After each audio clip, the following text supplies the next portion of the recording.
Programme میں ناظرین ایک مرتبہ پھر خوش آمدید. ہمارے خصوصی مہمان محترم حافظ حمداللہ صاحب. حمداللہ صاحب، ہم نے دیکھا کہ جب تحریک عدم اعتماد آئی تو مولانا کی بہت آگے پیچھے ہوئیں دونوں بڑی پارٹیاں. پھر 26ویں ترمیم کے وقت بھی اسی طرح یہی صورتحال تھی، اور ہم نے دیکھا دونوں مرتبہ جو ہے اپنا کام نکال کر مولانا کو انہوں نے بالکل تنہا چھوڑ دیا.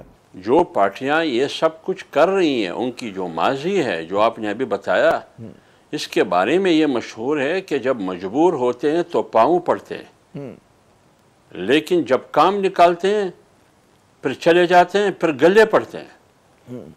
تو لہٰذا یہ اب آج ہمارے گلے پڑے. پی ڈی ایم میں تحریک کس نے چلائی؟ مولانا صاحب نے چلائی.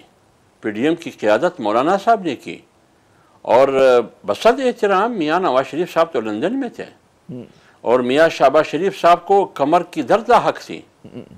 ایک مریم نواز تھی، وہ میٹنگوں میں شریک ہوتی تھی. شاید خاقان عباسی تھے، حسن اقبال تھے، باقی پارٹیاں تھیں.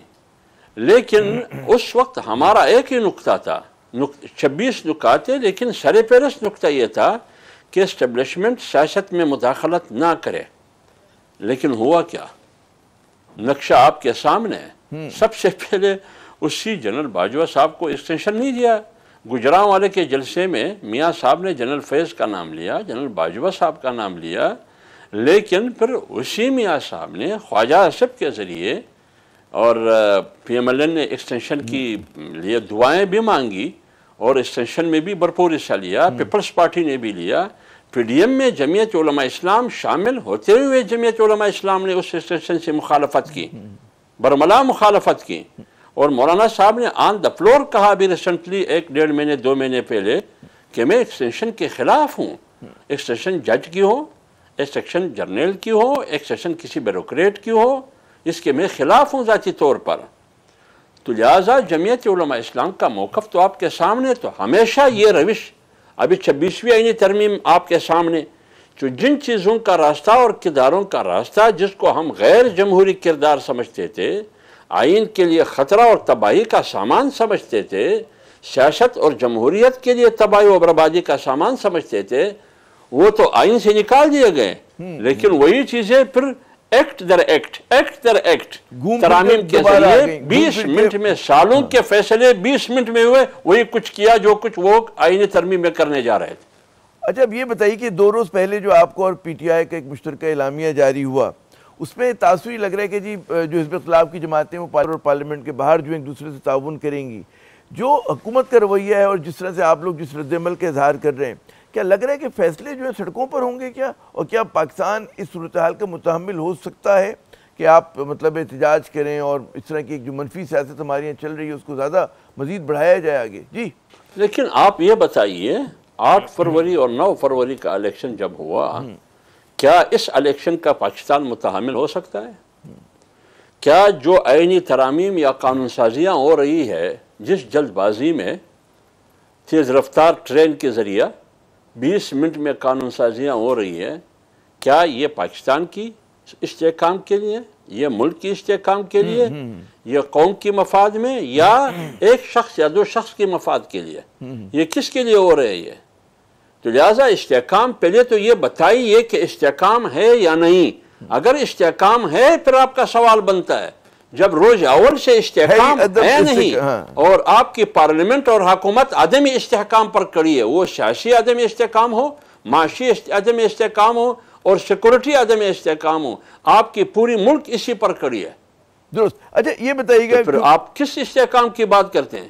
جناب تو ظاہر ہے کہ سیاست میں ہماری عدم استحکام ہے. یہ بتائیے کہ مولانا نے عمران خان صاحب کی رہائی کا بھی مطالبہ کیا، ان پہ جو جیل میں سلوک ہو رہا ہے اس پہ بھی انہوں نے تنقید کی. مولانا کی ترجیحات میں کہاں ہے؟ عمران کی رہائی کس لیول پر ہے؟ مطلب ہے بڑی ترجیح ہے یا مطلب ہے ایسے انہوں نے کہہ دیا؟ دیکھیں میری بات سنیں، وہ تو مولانا صاحب کی بذات خود مولانا صاحب کے الفاظ میں نے نہیں سنی ہے. البتہ مولانا صاحب نے یہ کہا ہے ایک پریس کانفرنس میں کہ میرا جتنا بھی بڑا حریف ہو وہ جیل میں ہو، پھر میں اس کے خلاف نہیں بولوں گا. اور یہ بھی بات کی مولانا صاحب نے کہ بیجا کسی کو حب سے بیجا میں سیاسی لیڈر کو رکھنا، اس کا بھی میں حق میں نہیں ہوں، مولانا صاحب نے کہا. اور پچھلے دن جب پی ٹی آئی والے آئے تھے، اس کے بعد جو اعلامیہ جاری ہوا اس کا خلاصہ بھی یہی تھا تو مولانا صاحب جب مولانا صاحب نے میاں نواز شریف صاحب کے ساتھ جو کچھ ہو رہا تھا، عمران خان کی حکومت میں شہباز شریف کے ساتھ جو کچھ ہو رہا تھا، مریم نواز بی بی کے ساتھ جو کچھ ہو رہا تھا، اس وقت بھی یا پریال تالپور کے ساتھ یا زرداری کے ساتھ یا دیگر سیاسی پارٹیوں کی قیادت کے ساتھ، اس وقت بھی مولانا صاحب کا موقف یہ تھا کہ یہ آپ لوگ کیا کر رہے ہیں؟ درست. یہ تو ملک کی استحکام کے لیے نہیں ہے، نہ سیاسی استحکام کے لیے. آج اگر وہی کچھ آج کی حکومت جو کل اس کے ساتھ ہو رہا تھا، یہی حکومت آج انہی کے ساتھ کر رہے ہیں، تو مولانا صاحب نے کہا کہ اس کی میں حمایت نہیں کر سکتا. اچھا حمداللہ صاحب، جاتے جاتے میں یہ بتائیے کہ مولانا لندن میں ہیں، کس مشن پر ہیں وہ؟ دیکھیے مولانا صاحب کل گئے، لندن پہنچ گئے، اس کا ذاتی دورہ ہے، وہاں ان کو انوائٹ کیا گیا ہے، وہاں سے دوستوں نے انوائٹ کیا ہے، تو میرے خیال میں اس کا کوئی سیاسی مقاصد نہیں ہے. بہت بہت شکریہ حمداللہ صاحب، آپ نے اپنا قیمتی وقت دیا. ناظرین، بقول حمداللہ صاحب کے کہ جناب جمیعت علماء کی لڑائی جو ہے وہ اصول کی جنگ ہے اور ذاتی مفادات کی نہیں.